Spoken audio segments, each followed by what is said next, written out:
The girl's blood was bright blue. Marcus knelt in the sand, his hands already moving before his brain caught up. The child couldn't have been more than 7, small, fragile, her breathing shallow and wet. A jagged piece of metal jutted from her side, and the blue stain spread across her silver tunic like spilled paint. Her eyes, enormous and golden, locked onto his face with a terror so raw it stopped his heart. "Hey, hey, I've got you," he whispered, knowing she probably couldn't understand a word. Behind him, the transport shuttle hissed and groaned, smoke pouring from its cracked hull. He'd been the only human on that diplomatic flight. Now he was the only one conscious. The girl whimpered. Her small hand clutched at his sleeve, smearing blue across the fabric. Marcus had done field medicine in 3 war zones before taking this godforsaken liaison job. He knew what shock looked like. He knew what dying looked like. This was both. His med kit had scattered somewhere in the crash. He ripped a sleeve from his shirt and pressed it against the wound. The metal had to come out, but not here, not with sand everywhere and his hands shaking. The girl cried out when he applied pressure, a sound like breaking glass. I know, I'm sorry." His voice cracked. The sun beat down on this forsaken moon, turning the sand into a mirror of white heat. Sweat dripped into his eyes. The girl's breathing hitched, stuttered, and Marcus pressed harder, whispering nonsense he hoped sounded comforting. Then he felt it, a tremor in the ground. He looked up and his blood turned to ice. They came over the dune like a wall of living bronze. 7 figures, each easily 7 feet tall, their armor catching the light like polished shields. They moved in perfect formation, utterly silent except for the whisper of sand beneath their boots. Their faces were hidden behind helmets carved to resemble predatory birds, and each carried a weapon that hummed with barely contained energy. Marcus didn't move. Couldn't move. The warriors stopped 10 feet away, forming a semicircle around him and the girl. He kept his hands visible, kept pressure on the wound, and tried not to imagine what those weapons could do to human flesh. One of them stepped forward. The commander, maybe, his armor bore markings the others lacked.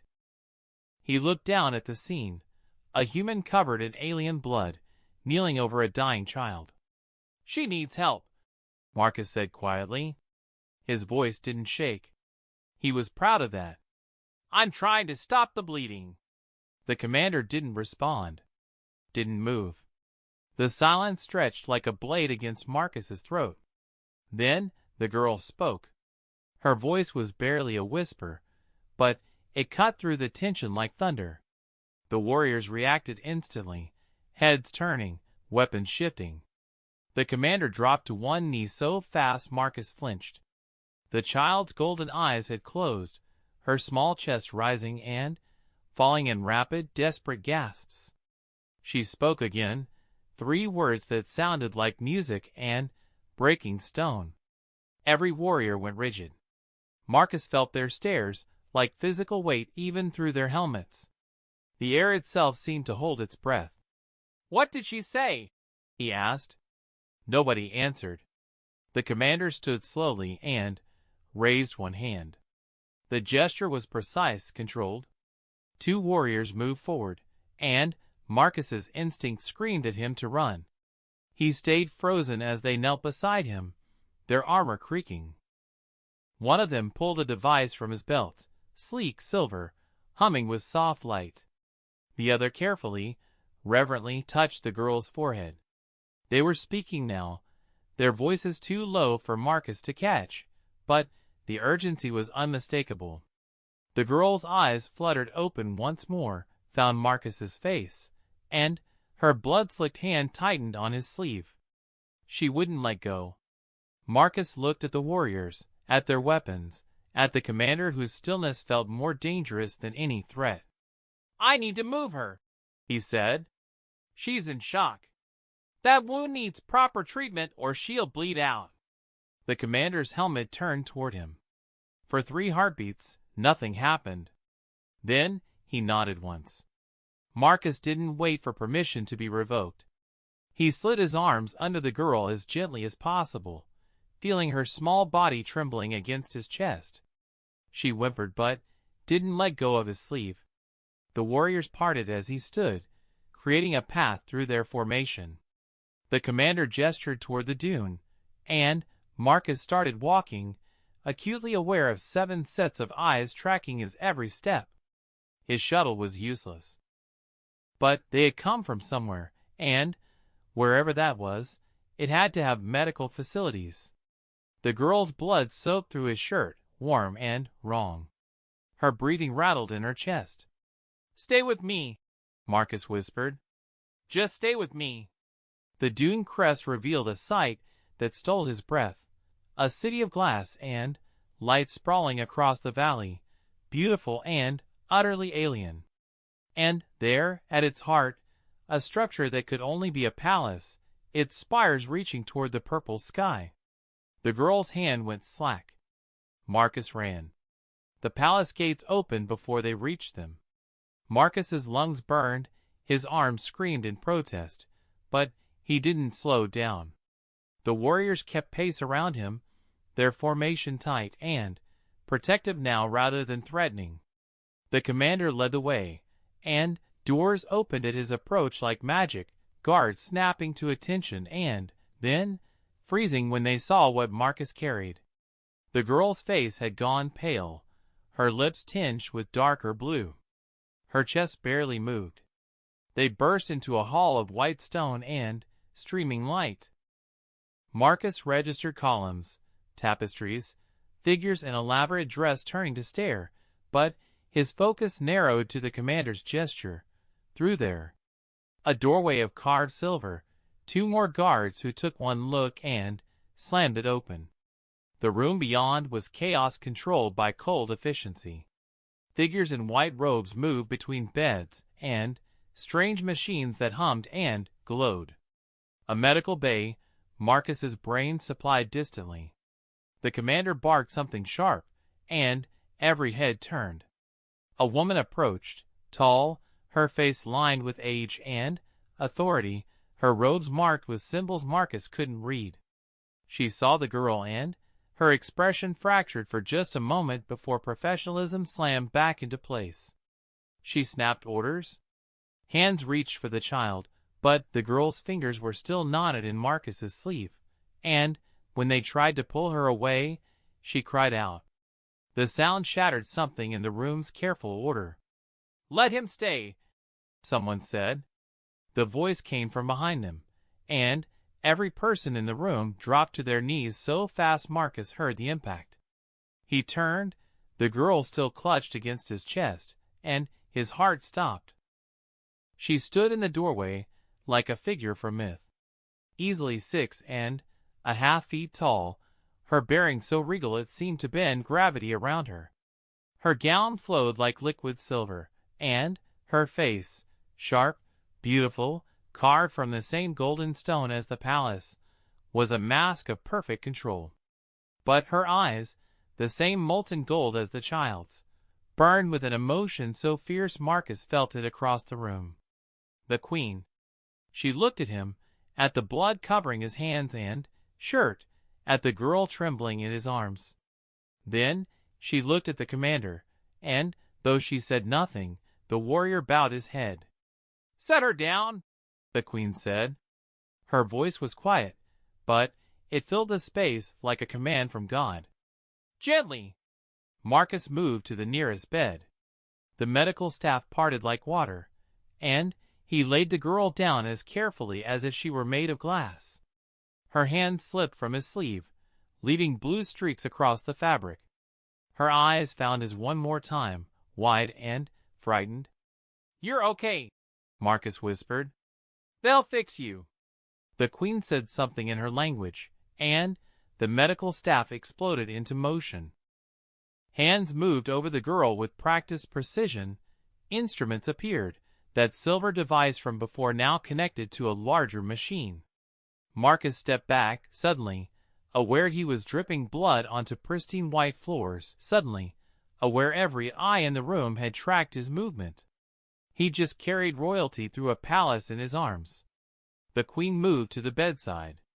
She touched the girl's forehead with infinite gentleness, spoke words too soft for Marcus to hear, and, the child thrashing stilled. The medical staff worked around her with careful deference, and Marcus watched the piece of metal slowly, carefully extracted from the wound. Blue blood welled up. Machine screamed.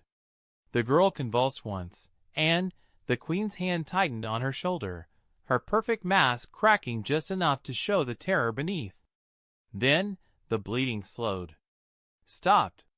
The machine's screaming dropped to urgent beeping, then to steady rhythm. The child's breathing evened out. Marcus felt his knees go weak. He locked them, kept standing through sheer stubbornness, and tried not to think about what would have happened if he'd been 30 seconds slower. The queen turned to face him. Her gaze was unbearable, not cruel, not angry, but so intense Marcus felt it like a physical touch. She looked at him the way someone might look at an impossibility, a puzzle with no solution. Then she glanced at the commander, who still knelt nearby. "Tell me," she said quietly, "what happened?" The commander spoke in their language, his words clipped and precise. Marcus caught the rhythm of a report, facts, observations, timeline. The queen listened without interrupting, her expression never changing, but something in the air grew heavier with each word. When the commander finished, silence filled the room like water rising. "He saved her life," the queen said. Not a question. A statement. "Yes, your majesty. A human. A stranger. In the middle of nowhere, with my daughter dying in the sand." Her voice remained quiet, controlled, but Marcus heard the tremor underneath. "And when your warriors surrounded him with weapons drawn, he stayed. Protected her. Demanded she receive treatment." "Yes, your majesty." The queen looked at Marcus again, and this time he saw something he hadn't expected, confusion. "Why?" The question hung in the air. Marcus opened his mouth, closed it, tried to find words that would make sense. "She was hurt," he said finally. "She was a child. What else would I do?" The queen stared at him for a long moment. Then she did something that made every warrior in the room tense. She stepped closer.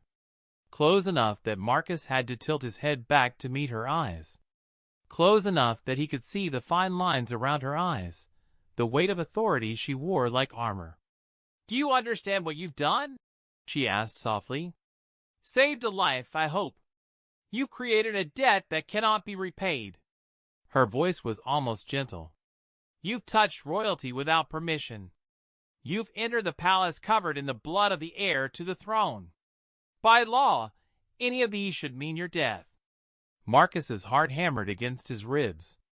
"And what does the law say about letting children bleed out?" The words left his mouth before his brain could stop them. The commander made a sharp sound. The warriors' hands moved toward their weapons. The queen held up one hand, and everyone froze. Then, impossibly, she smiled.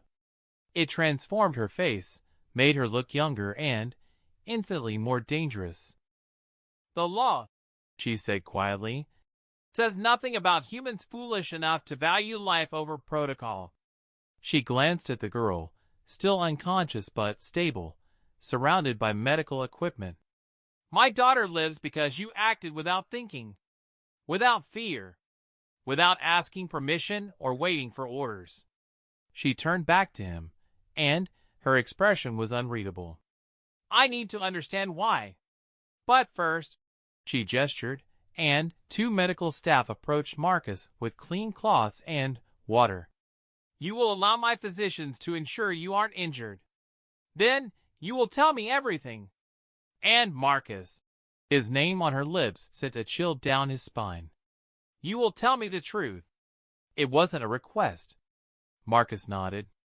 The medical staff led him to a side chamber, and Through the open doorway, he watched the queen return to her daughter's bedside. She sat on the edge of the bed, took the girl's small hand in both of hers, and, for just a moment, the mask fell completely away. She was just a mother, terrified and grateful in equal measure. Marcus looked down at his hands, still stained blue, and wondered what the hell he'd gotten himself into. The physician cleaning his minor cuts worked in silence, but Marcus felt the weight of unasked questions hanging in the air. Through the doorway, he watched the queen speak quietly with her medical staff, watched the careful dance of deference and urgency around the princess. He'd read the briefings before taking this liaison assignment. He knew this species, the Solthari, valued honor above all else. Knew their social hierarchies were rigid and ancient. Knew humans were barely tolerated newcomers to their corner of the galaxy. He also knew he'd just violated about 17 protocols and possibly committed treason against a monarchy. The physician finished and bowed before retreating. Marcus stood alone in the side chamber, acutely aware of the guard stationed at the door. Not restraining him, exactly. Just watching. Always watching. "You may return." The queen's voice carried through the doorway. Marcus walked back into the medical bay and found it transformed. Most of the staff had withdrawn to a respectful distance. The emergency equipment had been replaced with quieter monitoring devices, and the princess slept peacefully under silken blankets. The queen stood beside the bed, one hand resting lightly on her daughter's shoulder. She didn't look at Marcus as he approached. "Sit," she said, gesturing to a chair beside the bed. "Please." The please surprised him.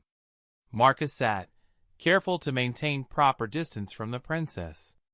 This close, he could see the family resemblance, the same sharp cheekbones, the same stubborn set to the jaw even in sleep. "Her name is Kayla," the queen said quietly. "She is 8 years old. She is curious, reckless, and utterly convinced that rules are suggestions." A pause. "She slipped away from her guards this morning to explore the old landing zones. She wanted to see the human shuttle arrive." Marcus's chest tightened. "The crash was not your fault. A mechanical failure our investigation has already confirmed." The queen finally looked at him, her golden eyes weary. "But she was there when it happened. When the debris struck her, her guards were too far away. By the time they reached her position, you were already." She trailed off, something complex flickering across her face. "Already doing the impossible. I just did what anyone would do." "No." The word came sharp, certain. "You did what any human might do. My warriors are trained to protect royal blood with their lives. But they are also trained in protocol, in chains of command, in the proper procedures for handling injury to a royal. They would have called for medical transport, established a perimeter, secured the area. By the time all protocols were followed, Kayla would have bled out." She leaned forward slightly, her gaze pinning him. "You ignored all of that. You saw a child dying and you acted. No hesitation. No fear of consequence." Her voice dropped to barely a whisper. "No fear of me." Marcus met her eyes. "Should I have let her die because I was afraid?" The queen studied him for a long moment, and Marcus saw her truly considering the question. "Many would have," she said finally. "Many have. The gap between our species is vast, Marcus. Your kind is new to the galactic community. Humans are seen as unpredictable, emotional, dangerous in your unpredictability. And now?" A slight smile touched her lips. "Now I'm wondering if perhaps we've been asking the wrong questions." She straightened, and the weight of her authority settled back around her shoulders like a cloak. "You acted on instinct. Pure, unthinking compassion. This concept." She gestured helplessly, searching for words. "We have honor. We have duty. We have protocols refined over millennia. But this immediate, visceral need to help another in pain, regardless of consequence or reward. She shook her head. It is not absent in us, but it is buried under layers of civilization and order. Marcus thought about the warriors who'd surrounded him. Their perfect discipline. Their instant obedience. They would have saved her, he said. Your commander, he cared. I saw it. Eventually, yes. But you didn't wait for eventually. The queen looked at her daughter, and her voice softened. You ruined your clothing, covered yourself in royal blood, walked into my palace like you owned it, and demanded treatment for a child you'd never met. You created a diplomatic incident, violated sacred law, and terrified my guard commander so badly he's still trying to determine if you're a threat or a miracle. Which am I? Both. Neither. Something we have no protocols for. She turned back to him, and this time her expression held something like wonder. Do you know what Kayla said to the warriors when they arrived? Marcus shook his head. She said, the human has kind eyes. Don't hurt him. The queen's voice caught almost imperceptibly. 8 years old, dying, terrified, and her concern was for your safety. The weight of that settled over Marcus like a shroud.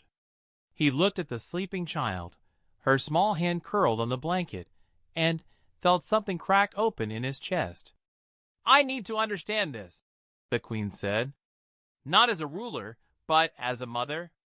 Help me understand what drives a human to risk everything for a stranger. Marcus was quiet for a moment, trying to find words for something he'd never had to explain. We're short-lived, he said finally. Compared to your people, we burn bright and fast. Maybe that makes each life feel more precious. Or maybe, he paused, organizing his thoughts. Maybe it's because we've seen what happens when people don't help. When they look away because it's easier or safer or follows the rules. You've known war. It wasn't a question. Marcus nodded. 3 of them before I took this job. I've seen what happens when protocol matters more than lives. When the chain of command is worth more than acting fast. I've held people while they bled out waiting for permission to be saved. He looked at Kayla, her chest rising and falling steadily. I couldn't do that again. Not to a child. Not to anyone. The queen was silent for a long time. When she spoke, her voice was careful, measured. You've placed me in an impossible position. By law, I should execute you for touching my daughter. By honor, I owe you a debt beyond measure. By logic, I should send you away before you disrupt our entire social order. She smiled slightly. By instinct, I want to name you to the royal guard and ensure you never leave Kayla's side. Marcus felt his eyebrows rise. That seems extreme. Perhaps. But you've proven something today that I've spent 8 years trying to drill into my warriors. That sometimes the right action means breaking every rule we hold sacred. She glanced at the commander, who still stood at attention near the door. Commander Thel has served my family for 30 years. He is loyal, brave, and utterly committed to protocol. And, today, protocol would have killed my daughter.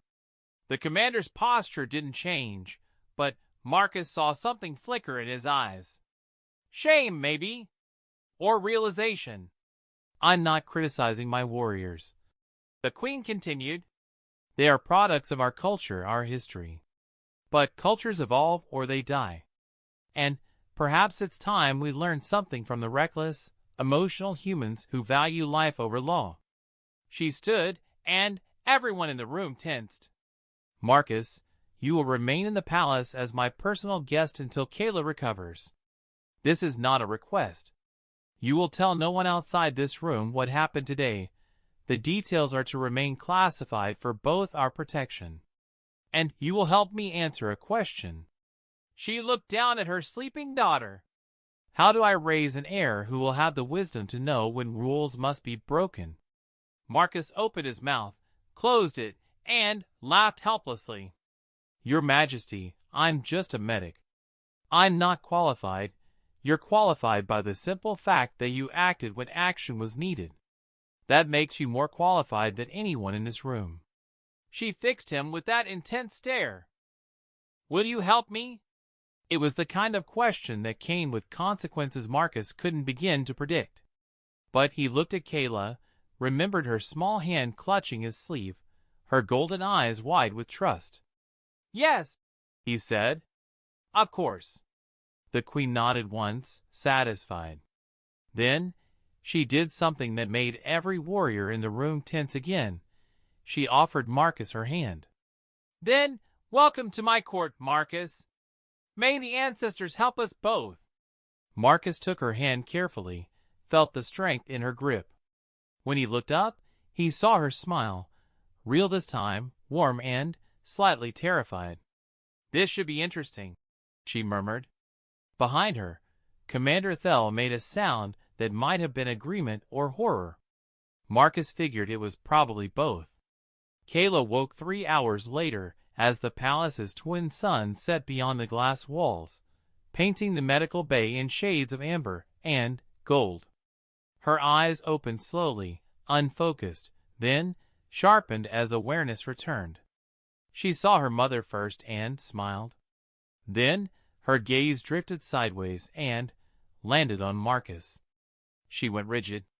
"Easy," the Queen said softly, her hand on Kayla's shoulder. "You're safe. You're home." "The human," Kayla whispered. Her voice was hoarse, fragile. "Is he real? I thought I dreamed him." Marcus leaned forward slightly, keeping his movements slow and non-threatening.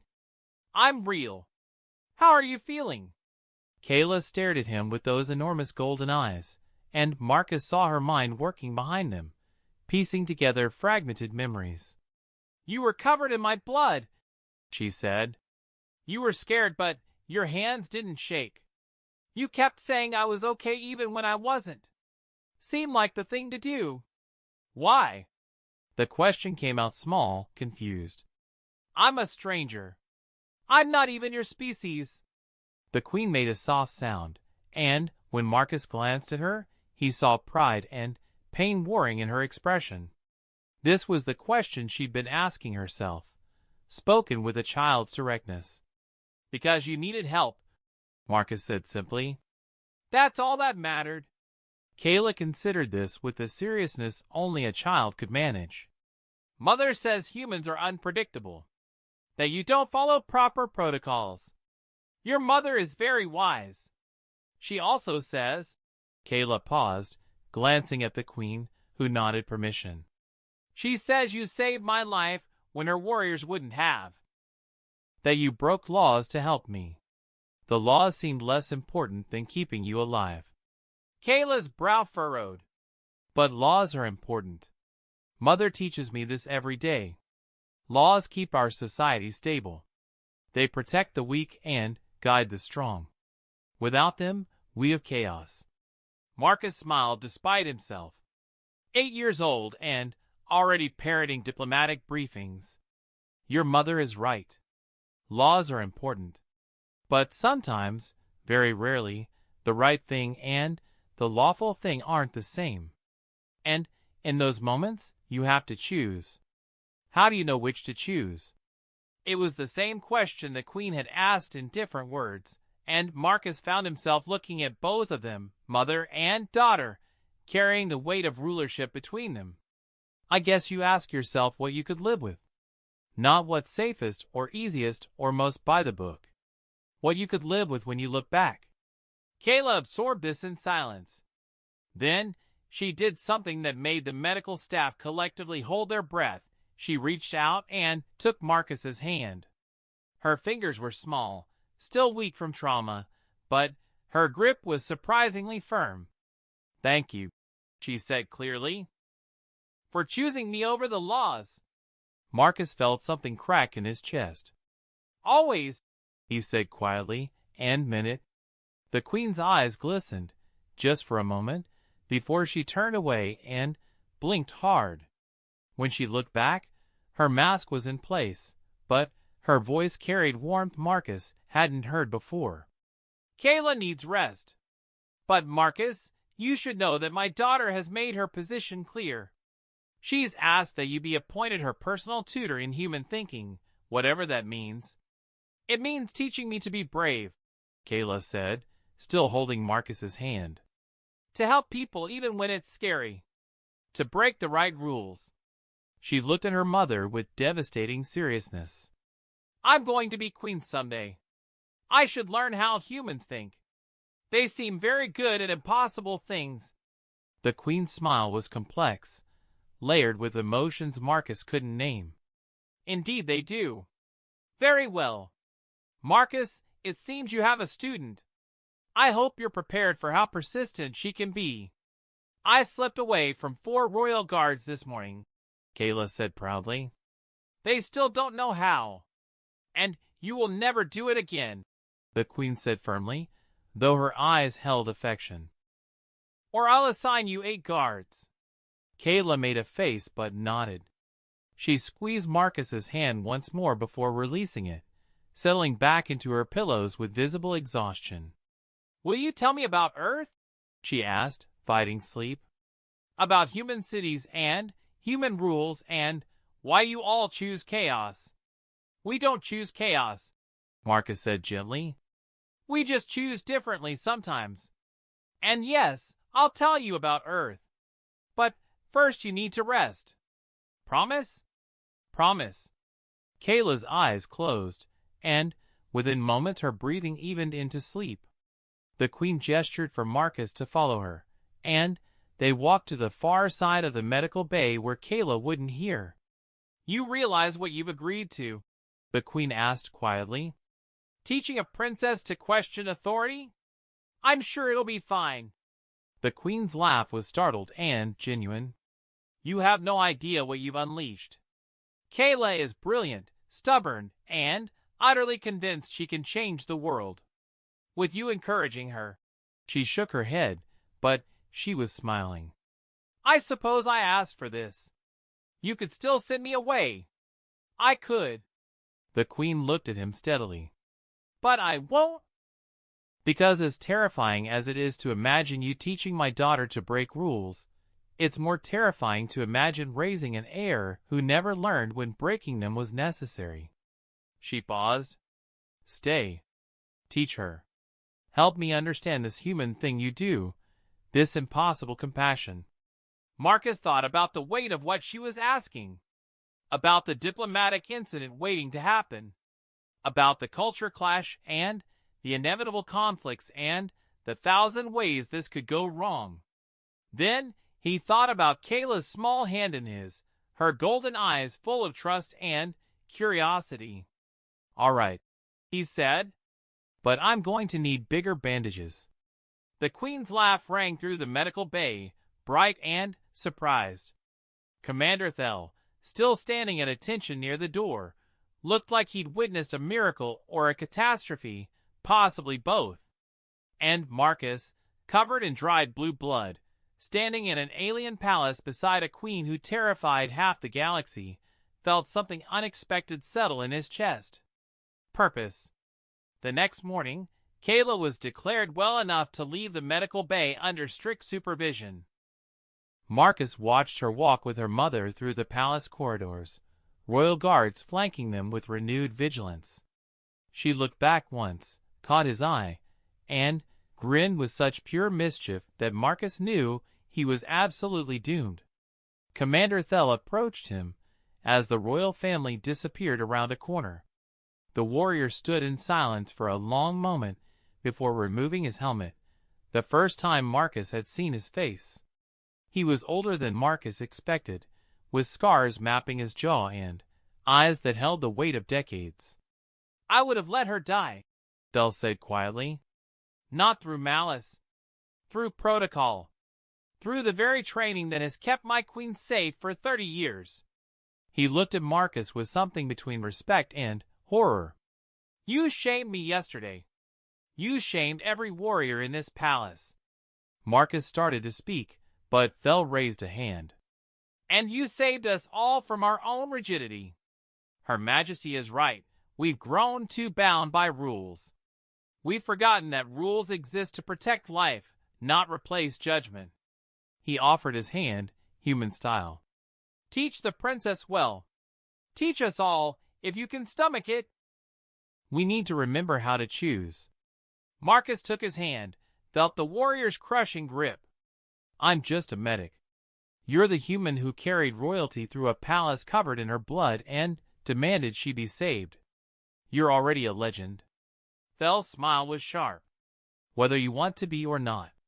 He replaced his helmet and strode away, leaving Marcus alone in the corridor. Through the massive windows, the twin suns climbed higher, bathing the palace in light that made the glass walls glow like captured stars. Marcus touched his sleeve where Kayla's blood still stained the fabric, where her small fingers had gripped with desperate trust. The queen had offered to have his clothes cleaned or replaced, but he declined. Some stains were worth keeping. They reminded you of what mattered. The next 6 weeks settled into a rhythm Marcus never could have predicted. He divided his time between working with Kayla and consulting with the queen's advisors on what they carefully termed alternative decision-making frameworks. Kayla proved to be exactly as brilliant and stubborn as advertised. She absorbed information like a sponge, questioned everything, and had an alarming talent for finding loopholes in protocols that had stood for centuries. But why? She asked during their third lesson. Do we require 7 forms to authorize emergency medical treatment if every second counts? Because, Marcus said carefully, your people value order and documentation. There's wisdom in that. It prevents hasty decisions, creates accountability, and gets people killed. Sometimes, yes. Kayla tapped her stylus against her datapad. So we need a better system. One that has protocols for normal situations but allows for emergency overrides when life is at risk. That's actually a really good idea. I know. She grinned at him. I'm going to propose it to the Council of Protocols next month. Mother says I'm old enough to attend and observe. Marcus had learned that observe meant something very different to Kayla than to most 8-year-olds. Try not to start a revolution. Why not? You did. That stopped him. I didn't start anything. I just broke the rules everyone was afraid to break and showed us a better way. Kayla looked at him with those 2 wise eyes. That's what revolutions are, Marcus. One person deciding the old way doesn't work anymore. She was terrifying. Marcus loved her for it. The queen found him that evening in the palace gardens, watching the sun set over the glass city. She sat beside him on the bench without preamble, and, for a while, they shared comfortable silence. She's going to change the world, the queen said finally. Probably. I'm not sure I'm ready for it. Marcus glanced at her and saw not the terrifying ruler, but the tired mother beneath. Nobody ever is. But you gave her the tools. The intelligence, the compassion, the courage to question. Now you just have to trust her to use them. The queen smiled sadly. Easy for you to say. You'll return to your people eventually. I'll be left managing the chaos she creates. Is that what you want? For me to leave? She was quiet for a long moment. No, she said finally, which is selfish of me. You have a life, a career, people waiting for you. But Kayla, her voice softened. She looks at you the way she used to look at her father before he died. With complete trust, complete admiration. And I find myself hoping you'll stay long enough to deserve it. Marcus felt the weight of that admission. I'm nobody special. You're the human who saved my daughter when my entire civilization couldn't. You're the one who showed us our blind spots, our failures, our potential. She turned to face him fully. Marcus, I'm offering you a permanent position. Cultural liaison, yes. But more than that, advisor. To me, to Kayla, to help us navigate the gap between who we've been and who we need to become. That's a hell of an offer. It comes with a palace apartment, full diplomatic status, and the certain knowledge that you'll spend the rest of your life mediating between rigid protocol and impossible princess. Her smile was wry. Still interested? Marcus looked out at the city, thinking about his cramped apartment back on Earth, his dead-end job processing paperwork, the loneliness that had driven him to take this assignment in the first place. Then he thought about Kayla's laugh, the Queen's trust, Commander Thell's grudging respect. Yeah, he said quietly. I'm interested. The Queen's hand found his, squeezed once. Thank you. For everything. For choosing compassion over protocol. For showing us a better way. Her voice dropped to barely a whisper. For saving my daughter when I couldn't. They sat together as the sun set and the stars emerged, human and sultry, bound by impossible circumstances into something neither could have predicted. Something like hope. 6 months later, Kayla stood before the Council of Protocols and proposed her Emergency Authorization Act with the confidence of someone 3 times her age. The council erupted into debate that lasted 4 hours. In the end, they passed a modified version with only 2 dissenting votes. Marcus watched from the gallery and caught the Queen's eye across the chamber. She smiled, proud, terrified, grateful. Kayla found him afterward, bouncing with excitement. Did you see? They passed it. Well, mostly. They added some stupid clauses about documentation after the fact, but the core principle is intact. Life before protocol in emergency situations. You did amazing. I learned from the best. She hugged him fiercely, and Marcus felt that familiar crack in his chest. Thank you for teaching me to be brave. You were already brave. I just showed you it was allowed. Kayla pulled back, her golden eyes bright. Mother says you're staying permanently. That you accepted the formal advisor position. Guilty. Good. She grinned. Because I have about 17 more protocols I think need revision, and I'm going to need backup when the council tries to exile me. Marcus laughed and ruffled her hair in a gesture that would have horrified the royal guard 6 months ago. Now they just smiled behind their helmets. Deal. But maybe space them out? Give the council time to recover? Where's the fun in that? Nowhere, Marcus thought. Absolutely nowhere. That night, the Queen hosted a private dinner, just her, Kayla, Marcus, and Commander Thell, who had gradually transformed from wary guardian to unlikely ally. They ate and talked and laughed, and Marcus realized with startling clarity that this was home now. Not Earth. Not his old life. Here, in this impossible palace with these impossible people who'd somehow become his family. The Queen raised her glass in a toast. To breaking the right rules, she said softly. To choosing compassion, Commander Thell added. To humans who do impossible things, Kayla chimed in. Marcus clenched his glass against theirs, feeling the weight of belonging settle over his shoulders like a cloak. To all of us, he said, making impossible things normal. They drank, and through the window, the twin suns finally set, painting the sky in colors that had no names in any human language. Beautiful. Alien. Home. And in that moment, covered not in blood but in belonging, Marcus knew he'd made the right choice. Not the lawful one. Not the expected one. The human one. The one that saved a life and changed a world.